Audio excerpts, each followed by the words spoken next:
Halo sahabat Fometik, ketemu lagi dengan gue Alvin, seseorang yang punya komitmen untuk sepak bola Indonesia. Sebelumnya gue mau ngucapin dulu terima kasih banyak buat para subscriber. Nggak nyangka gue ternyata subscriber channel Fometik sampai saat ini sudah mencapai angka 3000 subscriber. Dari awalnya yang gue coba ngerintis dan dikit banget, susah banget dapetin 1000 subscriber, sekarang udah nyampe 3000. Luar biasa, gue nggak nyangka kalau ternyata banyak banget support dari kalian, dan ya itulah yang bikin gue terus membuat konten ini. Dan akhirnya gue coba mengupscale skill gue dalam hal menganalisa sepak bola, salah satunya dengan ikut ke pelatihan, ambil lisensi di PSSI. Dan itu semua gue lakuin cuman karena komitmen gue kepada sepak bola Indonesia. Jadi terima kasih banyak buat para subscriber ya, yang telah mensupport gue dengan melakukan subscribe dan nonton konten-konten yang gue buat. Oke, kita lanjut ya. Kali ini gue mau ngebahas pertandingan antara Persikabo melawan PSS Sleman. Nah, kalau kita melihat di pertandingan sebelumnya, Persikabo harus kalah dari PSIS Semarang dengan skor 3-2. Kita lihat dulu secara statistik. Kalau secara statistik memang Persikabo kalah dalam hal penguasaan bola, yaitu di angka 48%. Dalam hal kesempatan menciptakan gol juga Persikabo kalah dari PSIS Semarang sebanyak 6 kali, PSIS Semarang yang sebanyak 11 kali, dan tembakan ke arah gawangnya Persikabo hanya sebanyak 3 kali. Dalam hal serangan juga Persikabo kalah jumlah, yaitu hanya 91 kali serangan, walaupun beda tipis dengan PSIS Semarang yaitu di angka 93, sedangkan serangan berbahayanya Persikabo di angka 51 kali serangan berbahaya. Nggak beda jauh dengan PSIS Semarang di angka 59. Nah, kalau gua nonton pertandingan ini kemarin sekilas, memang Persikabo kayaknya kehilangan pola permainan dia yang biasa melakukan ball possession. Lini tengah mereka kalah sekali kalau gue melihat ketika mereka bermain melawan PSIS Semarang. Pemain PSIS Semarang menurut gue lebih pede dibandingkan dengan Persikabo dalam hal penguasaan bola, sehingga tidak keluar kalau gue ngelihat Persikabo permainan mereka seperti permainan sebelumnya. Ini mungkin menjadi highlight mungkin karena mereka juga main away, jadi sepertinya strategi dari pertandingan Persikabo pun agak berubah sepertinya. Dan kita lihat nanti seperti apa ketika mereka nanti bermain di kandang. Nah, kalau kita melihat pertandingan terakhir dari PSS Sleman, mereka berhasil menang di kandangnya mereka sendiri melawan Persis Solo dengan skor 2-1. Kalau secara statistik, secara penguasaan bola PSS Sleman kalah dari Persis Solo, yaitu sebanyak 47%. Nah, sedangkan kesempatan menciptakan golnya juga mereka kalah. Dari Persis Solo mereka hanya mendapatkan 7 kali kesempatan menciptakan golnya dan 4 kali yang ke arah gawang. Secara serangan pun juga PSS Sleman kalah dari Persis Solo. Mereka hanya mendapatkan 87 kali serangan, sedangkan Persis Solo sebanyak 113 kali serangan.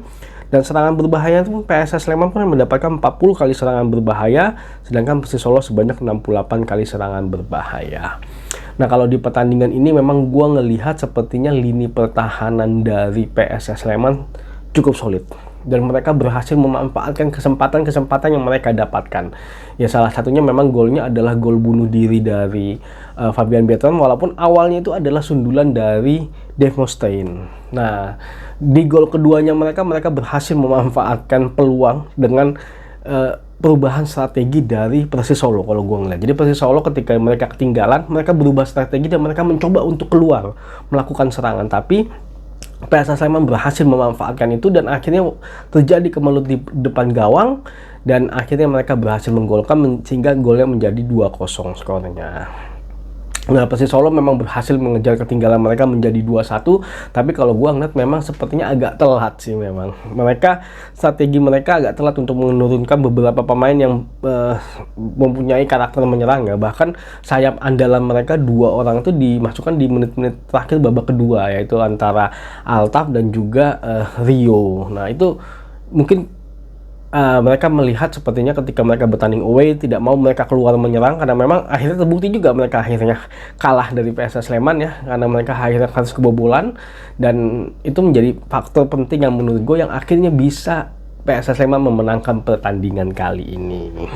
Nah, kalau balik lagi ke pertandingan antara Persikabo melawan PSS Sleman, kalau secara histori mereka sama kuat. Persikabo berhasil menang 2 kali, mereka draw 1 kali, dan PSS Sleman juga berhasil menang 2 kali. Nah, di pertandingan terakhir Persikabo lah yang berhasil menang dengan skor 2-0. Nah, kalau kita melihat kondisi sampai dengan saat ini ya, Persikabo saat ini menduduki peringkat ke-7 dari 4 kali kemenangan, 1 kali seri, dan 4 kali kekalahan. Sedangkan PSS Sleman saat ini berada di bawahnya satu peringkat, yaitu peringkat 8.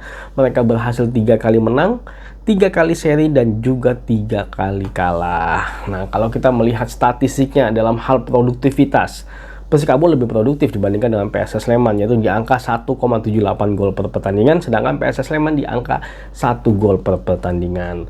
Nah, sedangkan dalam hal kebobolan, memang PSS Sleman lebih kuat secara lini pertahanannya, itu di angka 0,89 gol per pertandingan, sedangkan Persikabo di angka 1,67 gol per pertandingan. Dan kalau melihat kondisi ini dan juga performa dari Persikabo maupun PSS Sleman, Persikabo saat ini nggak dalam performa terbaiknya. Di 5 pertandingan terakhir mereka kalah 4 kali, walaupun mereka kemarin berhasil menang ketika mereka melawan Borneo FC, tapi masih ada ketidakstabilan di situ yang gue lihat. Nah, sedangkan PSS Sleman juga masih tidak stabil, walaupun mereka sudah sedikit membaik, tapi memang kemarin gue ngelihat sepertinya PSS Sleman agak kurang serangannya karena ada pemain asing yang mereka, yang satu nama Ze Valente, yang gue bilang sangat berpengaruh sih buat PSS Sleman tidak bermain, dan mereka agak seperti serangannya kurang terorganisir kalau menurut gue ya, karena memang biasanya si Valente ini yang ngatur serangan-serangan dari PSS Sleman. Nah, gue nggak tahu di minggu depan apakah dia udah main atau belum. Nah, tapi kalau menurut gue sepertinya di kandang Persikabo, PSS Sleman akan susah untuk keluar menyerang karena mereka bermain di kandangnya Persikabo. Karena Persikabo ketika mereka bermain di kandang, mereka mempunyai lini tengah yang cukup solid kalau menurut gue, dan ball possession mereka biasa cukup kuat, dan lini depan mereka pun mampu menggebrak, mampu melakukan terobosan-terobosan ke lini pertahanan lawan. Jadi mereka akan sangat berhati-hati seharusnya PSS Sleman kalau menurut gua. Nah, kalau menurut gua sepertinya pertandingan ini akan berakhir imbang karena memang sebenarnya dua tim ini punya kekuatan yang sama kalau menurut gua. Tapi nanti kita lihat seperti apa, karena memang Persikabo belum stabil. Tapi kalau misalnya ternyata Persikabo bermain optimal, ya mungkin bisa memenangkan pertandingan kali ini, karena memang mereka cukup kuat kalau bermain di kandang kalau menurut gua. Oke, terima kasih udah nonton video ini. Jangan lupa saksikan berita terus mengenai sepak bola Indonesia di channel ini. Maju sepak bola Indonesia, Indonesia juara.